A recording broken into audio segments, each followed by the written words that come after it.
It's Tuesday again, and that means we're checking out the 3 merchants that change their wares every Tuesday morning. We're going to start off at the Scholarium, head over to Imperial City to check out the Telvar merchant, and then we're going to head to Infinite Archive to see what Filer Ul has for us. After that, we're going to run a couple arcs of Infinite Archive to see what new gear is dropping, because that also changes Tuesday mornings at 10 a.m. Eastern. I've just come back from... First up, we have Bound Affix Script Brutality and Sorcery. Adds Brutality and Sorcery, buffs increasing weapon and spell damage. Bound Affix Script Lifesteal adds Lifesteal, a debuff granting healing to attackers. Bound Focus Script Flame Damage adds Flame Damage. And Bound Signature Script War Mage's Defense adds a damage shield.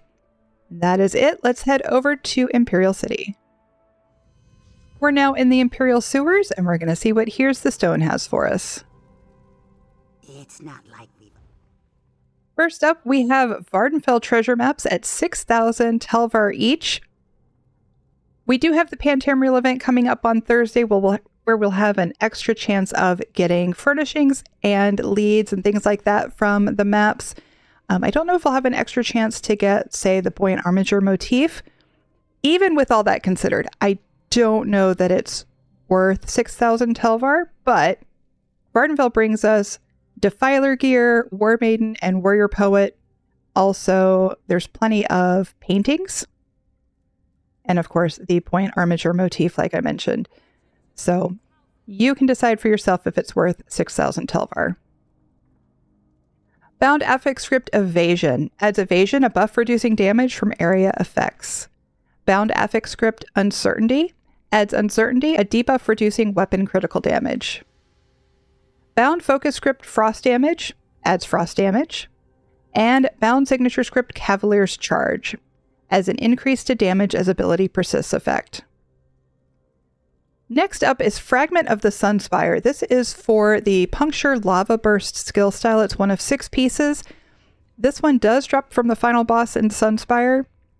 So while normally I say that these fragments aren't worth getting because they are a guaranteed drop your first time making the attempt, if you don't run trials, this may not be a bad purchase.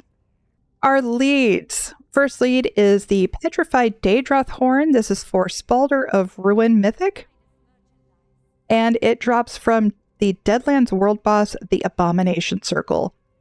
I would normally say that right now it's not very easy to find enough people to do Deadlands world bosses, and this one might be worth it. But with the Pantamriel event coming up, you might have an easier time. So maybe take a peek this weekend, see if you can get in on the boss. If not, you can pick it up here. Our second lead is Silver Thread Stitching for Cirabane's Ward. This one drops off of the final boss in Banished Cells 2.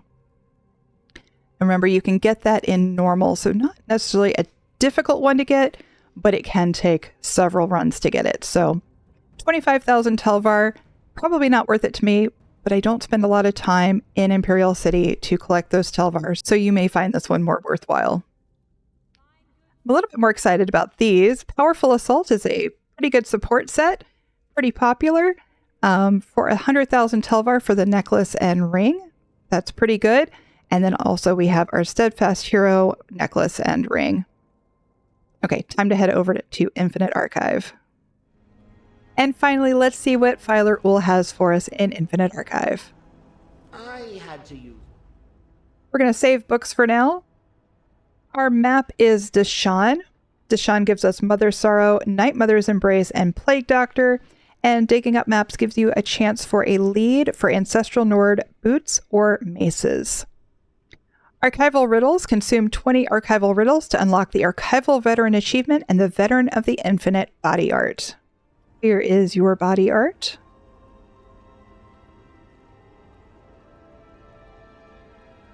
At 7,000 Archival Fortunes, when you need 20 of these to get the body art, I don't feel like this one is worth it, especially when it's guaranteed to drop eventually for you if you do enough of the dailies. Our scripts. Bound Affix Script Interrupt adds interruption effect. Bound Focus Script Knockback adds a knockback. Bound Signature Script Leeching Thirst adds a heal for percentage of damage done. We have another mask this week. This is Malakina out of White Gold Tower. Remember, these mask style pages are only available for a limited time, and you have a better drop rate if you have the hard mode done. At this point, I don't think the White Gold Tower hard mode is too terribly difficult, but these masks do have a horrendously horrible drop rate. You can sometimes do dozens and not get one, so 15,000 archival fortunes I think is a pretty decent deal for most of the masks, and Malakina is a pretty attractive one too. So Cartographer's Tricorn, this is one of 7 pieces to unlock the Master Field Cartographer costume.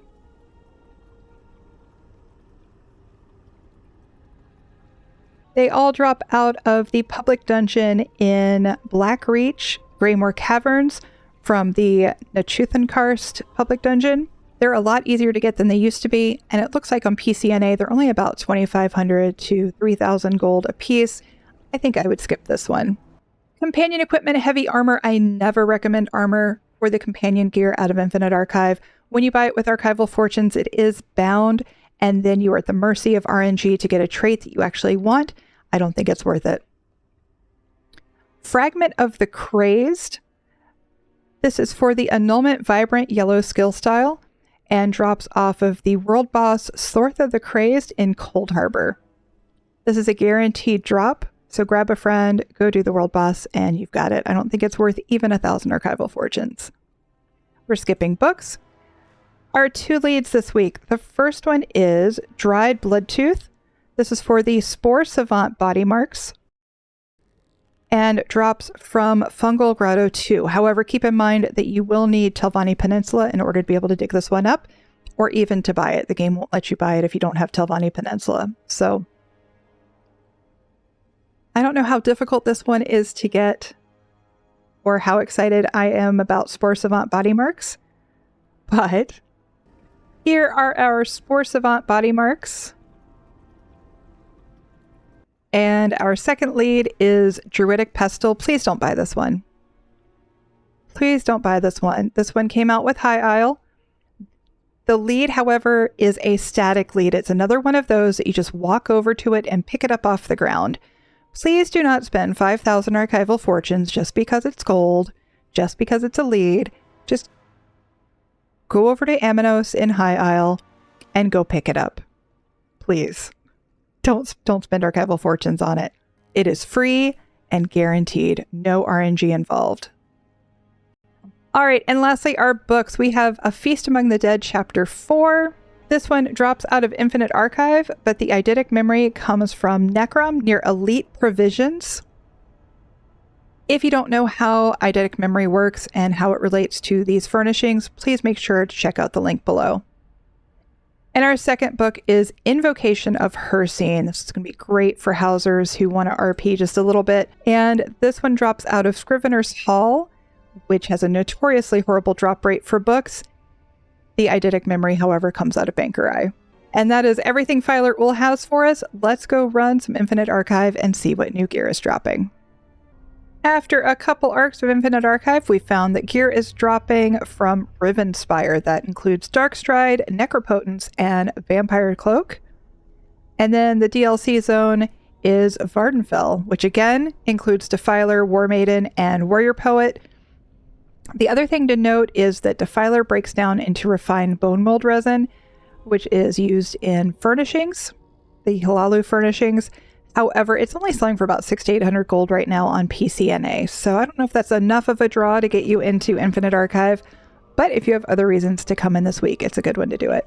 All right, that's going to do it for us this week. We'll see you in the next one.